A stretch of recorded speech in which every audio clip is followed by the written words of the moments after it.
Hi, welcome. My name is Jason. I am the founder of The Art of Selling Art. And today we're going to talk about or dive deeper into the three different ways you can drop your art or your NFTs on the Cardano blockchain. The Art of Selling Art is a program, it's a platform, it's a membership that I have that helps artists do business better, right? I use the Art of Selling Art as a membership platform, as a launch pad, and as an educational resource to create and help build artists in their business. And you can find out a lot more about it by going to The Art of Selling Art, which is the blue bar at the top of my website. All the links are below. And checking out what The Art of Selling Art is about. So with that said, selling NFTs is part of running an art business, especially now. And I know it's new and I know it's daunting. And on some blockchains, it's even more daunting than other blockchains. But what's great about the Cardano blockchain is that even though there is a little bit more work in the developing of your NFT, there is significantly more control in what you can create and the metadata and how you can drop your projects. So let's get into that. So prior to this, and in the links below, I did two videos, a part 1 and a part 2, about dropping your own NFTs using NFT Maker Pro. So that is below. They are really great if you want to be in control of your NFTs and how you develop and present your work.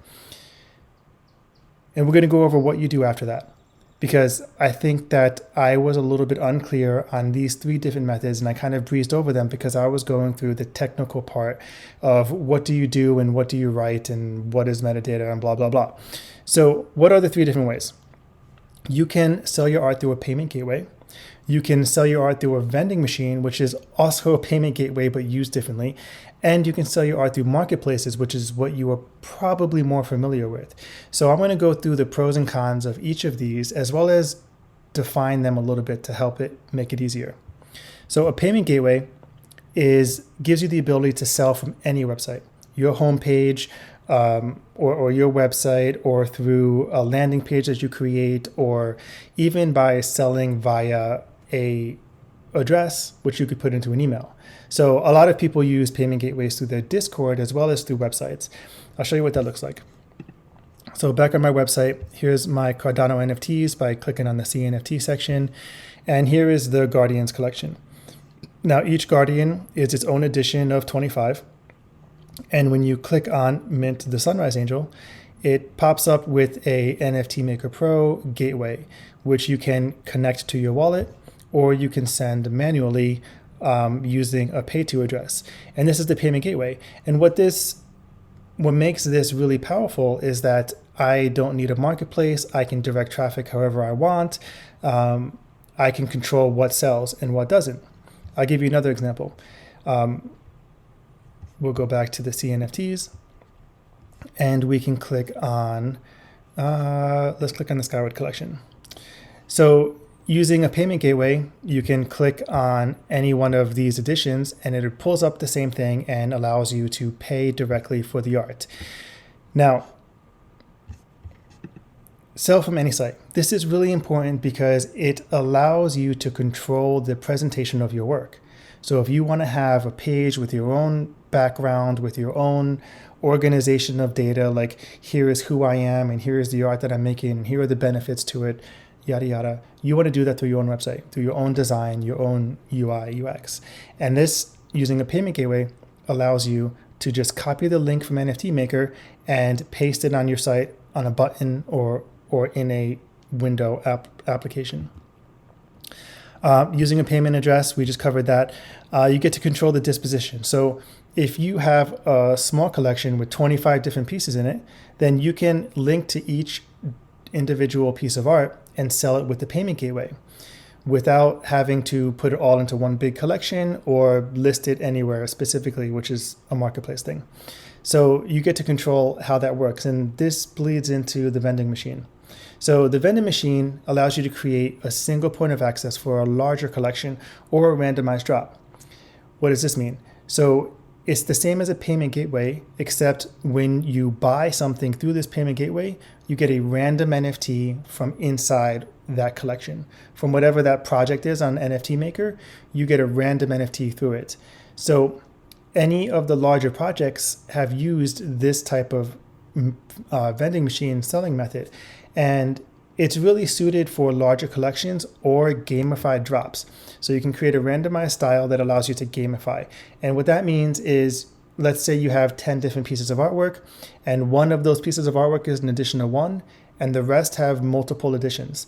Now, the one of one is going to be rarer, but the person who is buying doesn't know what they're going to get. So that adds a bit of a gamble, a bit of a excitement of playing the game and trying to figure out, or just trying to roll the dice and see what you get in your mint. So a vending machine is really useful that way. It's also really useful if you just have one piece of artwork that has multiple editions, then they can buy them all from one point. Instead of listing it as edition 1, edition 2, edition 3, they can just get it from the one place to buy. And that saves you a lot of linking and things like that. Why would you list in a marketplace? Marketplaces are places like Cardano, places like JPEG Store, places like Artifact. But those are two different types of marketplaces. One is a marketplace that you mint on and list your work directly on. So that's Artano and Token.io. You mint through the marketplace and then it's listed on your profile or whatever. Places like Artifact or JPEG Store are secondary markets. Now, let's cover the first one. Direct mint, we'll call them. Marketplaces where you list the work directly. They have all of the control over the presentation, but they also have all of the traffic as a hub or as a recognized, trusted place for people to go and buy NFTs. So that's one of the benefits, right? And if you are minting directly to the site, then it is essentially on the primary market. If you have to mint from whatever minting resource you use, such as NFT Maker, and then list it on a marketplace such as JPEG or Artifact, then you're essentially putting it on the secondary market and listing it as a price of your own. And while that difference is sort of gray, it is significant depending on who you're talking to. JPEG Store, Artifact, those are secondary markets, and you can still use those marketplaces on your website simply by listing on JPEG Store and then linking to your listing on your website. So you get to control the presentation, but put the artwork on a trusted place where people can buy with confidence that there's going to be no nefarious links or scams. And then you get the traffic that those sites get. However, the one caveat that you'll always hear me talk about in the art of selling art is that these marketplaces get a lot of traffic, but they do not direct traffic directly to you unless you can make it on their homepage or in their marketing, in their emails, or however they release information about their art. So yes, they get lots of traffic, but again, if you want traffic, you have to direct it to wherever you're going to direct it. Therefore, why not direct it to your own site? So that's my caveat about traffic. The cons. Okay, the opposite of the trusted domain is that your website may not be as trusted, may not be as known to the general community or to people who have never heard of you before seeing your art on a social media or some marketing campaign. So you have to manage that trust and manage that integrity of your presence as an artist on the internet. And the people who buy from you have to trust that this is going to work and that they're going to get what they're asking for. The other part about using the payment gateway or the vending machine is that while your work is inside the project on NFT Maker or inside the vending machine, it is not minted. And in order to create a project on Cardano, you need to create a policy ID that everything is listed under, and policy IDs expire.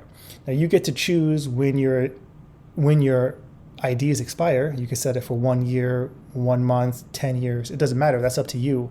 But when that day comes and the policy expires, anything that's left unminted inside of the project can no longer be minted, can no longer be created as part of that collection.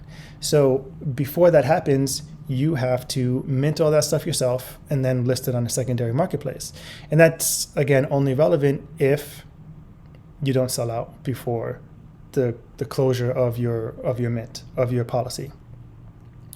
And then the con of being on marketplaces is that you cannot control the presentation. You don't get to have an input on where your profile goes or what the rest of the page looks like, what other marketing happens on this page. There's some websites or some marketplaces where you have your work listed and it looks fine, but then at the bottom and at the top, the website or the marketplace is advertising other people's artwork. And those are distractions. Those keep people from going from discovery to buy. And that's just something you don't get to control. But that's also how the marketplaces make money. So, that's what they do. And that's it. So the three different ways of minting on Cardano: payment gateway, vending machine, marketplaces. That's the pros and cons of each of them. I would, if you haven't already, go back to part 1 and part 2 and see how to use NFT Maker and really hold the control over what you are minting, and then decide if it's something for you. I mint using that program because it allows me to control the metadata, and I get to put as much information as I want in the metadata section. And that's really strong. That allows me to list every single detail, to detail the contract or to detail the utility, to limit the IP if I want, or to expand on the IP, which on some marketplaces you only have X number of space to write your description and to put all that information, which I found, especially when you get really detailed, to be a major drawback. But again, it depends on the type of mint you are doing and the amount of detail you want to share. So check those out. Mint on Cardano. It is a place for art. It is a place for fine art, and it is a place for collections. And on May 31st, at this writing, we are still early. So this space has a lot of room to grow. Of course, you can hit me up with any questions in the comments below, or hit me up on Twitter or Instagram. Those links are also in the comments or in the description, and I'm here to help. Cheers.